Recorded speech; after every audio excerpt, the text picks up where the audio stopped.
goddess of wisdom from the Greek pantheon. And in Smite, Athena is another guardian, similar to Ares. So let's get into it.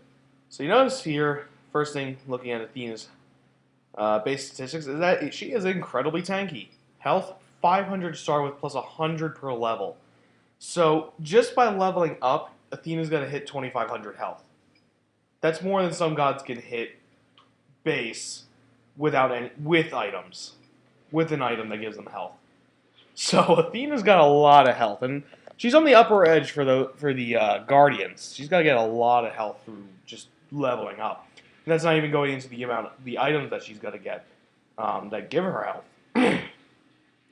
So looking at mana though, very, very, very low mana. She doesn't get a whole lot. Now she has an unusually high attack speed for a non-hunter, and it's interesting to note because she's also. What I didn't mention with Ares is that he has an attack chain because it wasn't really applicable to him, and I forgot to mention it. Just honestly, I forgot to mention that he had one.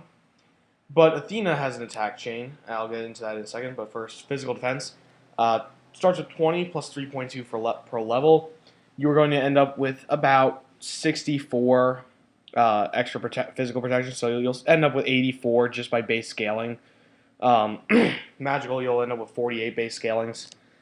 So it's interesting to note that Athena, though being a guardian, sorry about that, she has an attack progression. She does a 1-1-2 times. So her first attack she'll just stab. Her second attack she'll stab. Her third attack she'll swing her spear all the way around in a circle and smack you for double the amount of damage.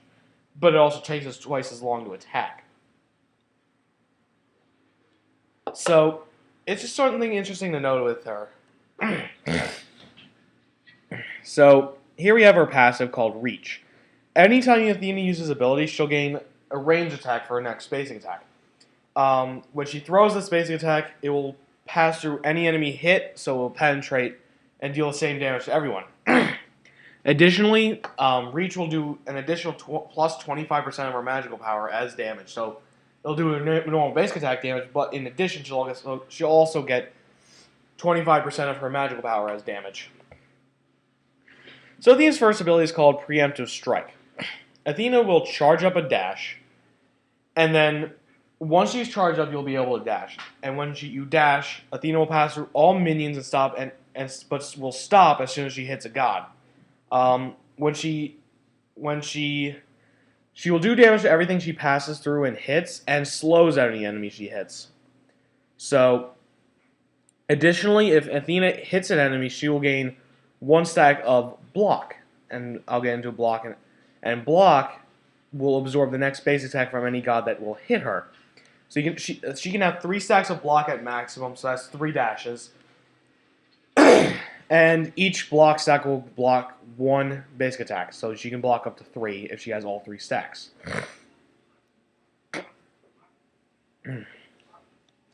So now the damage that this move does, Athena will do 80 damage, up to 280, plus 50% of her magical power as damage. She'll slow any enemy she hits by 25% for 1.25 to 2.25 seconds.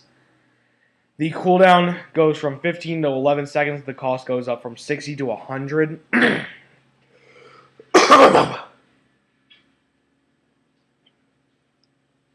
Sorry about that. So, mana cost 60 to 100.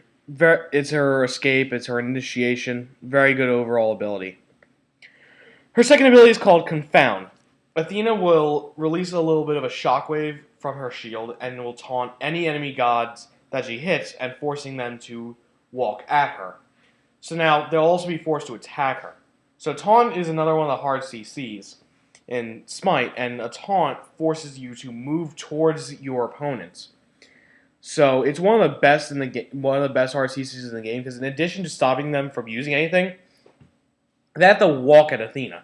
And despite them being forced to auto attack, basic attack her, she's tanky enough that she'll take it no problem, and she has block, and she'll probably have block because reasons. I'll get into that when I do her leveling.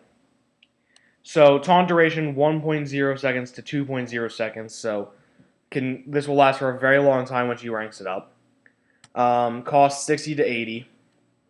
Cooldown is 18 seconds. Long cooldown ability, but it's such a good ability that it's worth it. And now her third ability is called Shield Wall. Athena will summon a group of warriors at her location. They'll do damage upon arriving, and then after 2 seconds will strike again and do more damage. So the initial damage is 60 to 200 plus 50% of her magical power. The second damage, the second hit that they do, goes from 80 to 360 damage, up by 70 per level, plus 50% of her magical power. So at max rank, just hitting both strikes with this ability without any magical power is 560 damage. That's a lot of damage for a Guardian to be doing. And the only reason that the secondary attack does that much damage is that it's hard to land the second one because enemies can simply walk away from you. The best way to reliably do it is by taunting them back into the shield wall. Now, her ultimate ability, Defender of Olympus. Athena, when you activate this ability, you go into like a little menu, and you can look around the map, and any allied god you put your targeter on, you click on them. Athena will charge up for 4.2 seconds, and then launch herself up into the air, landing at the allied god's position.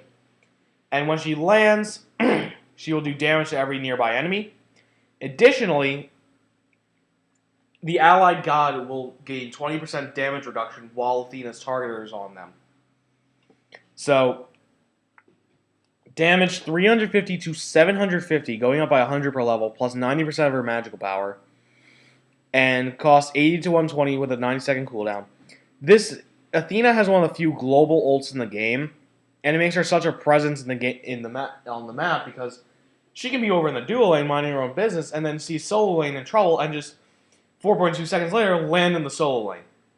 It's hard to you can't out-rotate it, and it's so difficult to deal with.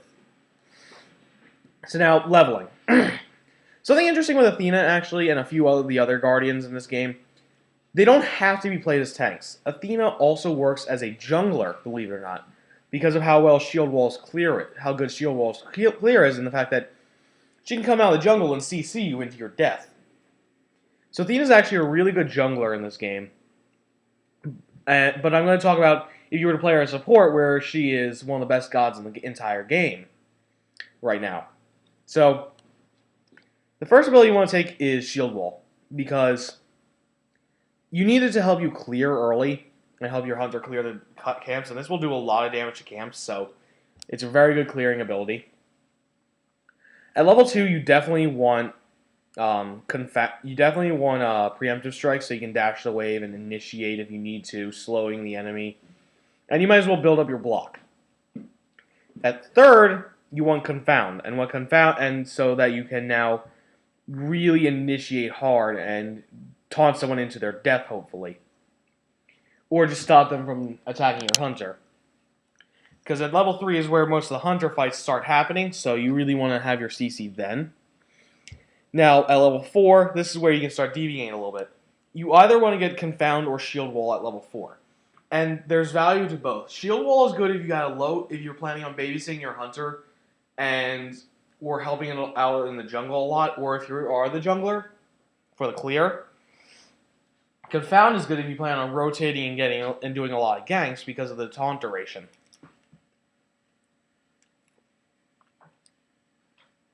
But no matter what you do, at level 5 you get Defender of Olympus. This ability is your presence. This is your pressure in every lane. And basically, an Athena hitting level 5 tells the entire enemy team, alright, if you initiate, I'm coming in, and I'm going to stop you from doing what you're doing. That is what Defender of Olympus does, and it's very noticeable when it's happening, and it really puts the pressure on the enemy team to be careful about initiation.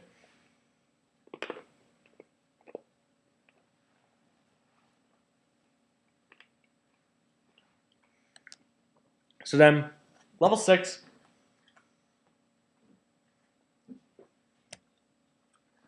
you'll just level up whatever ability that you had, that you had leveled up at level 4. Level 7, same story. Level 8, you take whichever one you didn't start leveling. So if you started leveling Confound, you take Shield Wall at level 8. If you started leveling Shield Wall, you take Confound at level 8. Personally, I prefer shield wall. I like being able to clear. I like the damage. It really helps with ganks. Because you're going to need the high damage. 1 second of a taunt is all you really need early game. 1.25 seconds getting at level 8. That's when you're really going to need that taunt duration. 1.75 is a little much for the early game, and when you don't have damage, they can get away. With Shield Wall at level 8, you have that kill ability, and you can help your team get some early kills. The good thing with Smite is that if the support gets some early kills, that's okay, because the assist gold that the rest of your team's getting is very important as well and gets them a little ahead. And also, a lot of Smite is focused on putting the other person behind and getting you ahead. So, early game, supports getting gold is really good because that gets them online faster, that gets their tankiness up faster, and every team wants that to happen. Late game, though, tanks are going to get a lucky kill every now and again, but more often than not, all the other gods are going to be scaled in there because all the other gods are going to be farming, hopefully, and the support is not. So it doesn't even matter the support gets the early kills. They're useful on everyone else, and if you can as a support, give them to the other gods in your team. They're going to do better with them, but if you have to take it or you do take it, don't feel too bad. You can throw a sorry, but most players in Smite are very understanding about supports getting kills. So then, level 9, you don't want to take the ult. The ult, having it at only 80 mana is really good because you can use it to get out or to get in quickly and help people. So you don't, and it doesn't really offer much. You're not using it for damage. You're using it for the mitigation and the global presence, which you don't need to level up, which don't scale off the leveling up. So at level 9, you finish off whichever ability you start leveling at level 4. So water, sorry. So then you're going to have a 2-second taunt or a massive damage shield wall, whichever one you want to have. Now, levels 10, 11, 12, you're going to finish off whichever ability you didn't finish at level 10. Level 13, 14, 15, you might as well finish up Defender of Olympus here. And then finishing up Preemptive Strike and Defender of Olympus. So a lot of the gods are going to go like this, where there's 2 abilities that you could go with or one main ability you want to go with. You don't have to take the ult immediately. Some gods really do well with their ults. But for the most part, you kind of for the most part, most gods have 2 good abilities and then one which just isn't a priority leveling. And that's usually an escape where you're not using it for damage. So that's Athena leveling. Let's go into build as a Guardian. So, as a support tank, you can either go Mark of the Vanguard or Watcher's Gift. Watcher's Gift is really good with Athena because she can hang around in the lane, get some gold, get gold, money, health. She'll get gold, health, mana from just watching minions die and being near them. She doesn't even have to kill them. And then Mark of the Vanguard's good because, like I said with the Ares video, gives her a lot of early game tankiness, a lot of early game aggressiveness, and Athena does well in the early game as well as towards the later stages of the game where some Guardians start to fall off. But Athena's a presence throughout. Now, if you think you're going to be an aggressive early game player, you want to go for Mark of the Vanguard. You're not going to die to minions this way. But if you feel like you're not going to be super aggressive early game and you just kind of want to farm, you take Watcher's Gift, sorry. If you're jungling, you want Bumba's Mask so that you can heal, and the extra damage it gives you against jungle camps because you get 10 true damage on your basic attacks and 10% extra damage with your abilities. In both cases, you want Hand of the Gods, 1 in support, 2 if you're jungling, wards, multi-potions if you don't think you can get back. If you can, you back and buy health potions and mana potions. Now, core Athena build, no matter if you're a jungler or if you're a support, you definitely want to choose a focus. The cooldown is so good with Athena because she can get taunts off more often. She uses a global presence more often. She just does so well with cooldown that you need it. If you don't feel like going boots, you can also go winged blade. It's a good item no matter what with her because of the slow immunity and the fact that she does well with health and with cooldown and with the movement speed. And even with that attack speed, it's really good because you can get off a 2-time attack, which does a lot of damage. But you definitely could go both and almost and get 25% cooldown, and then you'll be pretty okay. Heart Ward, Sovereignty, Staples with supports. It's whatever is causing you more problems early. Sovereignty if you're getting a lot of problems from physical gods. Heart Ward if there's a lot of magical gods or you're getting a lot of problems with them. It's up to your discretion. It's up to what you feel you need. You definitely get both early. If you get shoes first, you pick up Winged Blade, 4th item. If you get Winged Blade, you pick up shoes at 6th item. If you have the Winged Blade, 4th item, and I'm talking only support here because I haven't played her jungle with some of the new meta stuff, so I'm going to refrain from that. I did say boots are good for the jungle, but that's all I really know. I haven't played Athena jungle in the new meta, so I'm going to refrain from talking about her, that style of Athena. So now, 4th item, if you went Wingblade start, is Magi's Blessing. And Magi's Blessing is going to give you a lot of health, the CC immunity. It's just going to make you really annoying to deal with and being in the fight for so often. 5th item with Wingblade, you want to, at that point, Spirit Robe is a really good idea on Athena. It gives her protections, both magical and physical, and gives her the 15% cooldown, which will put you at 30%. No, 25% with the Wingblade build. With the Wingblade build, if you can get to a 6th item, that's when you buy Shoes of Focus, finish up the cooldown. You now 40% cooldown. You'll likely never actually make it to 6 items because of support, but if you can, great. Actives, much like every support, you need Hand of the Gods 3, Wrath of the Gods to kill the Gold Fury and Fire Giant in one shot when they're at 25%. Secure is just so necessary. Now, actives with Athena, you can either go Weakening Curse, and Weakening Curse is good if the enemy has a lot of healers. So if they have a Hunter, if they have someone like Hercules or Hel or Chang'e or Ra, or if they have multiple gods who are building lifesteal, Weakening Curse is a good idea to help you win fights easier. Otherwise, Shell of Absorption is also great. And it will allow you to keep your teammates alive more effectively.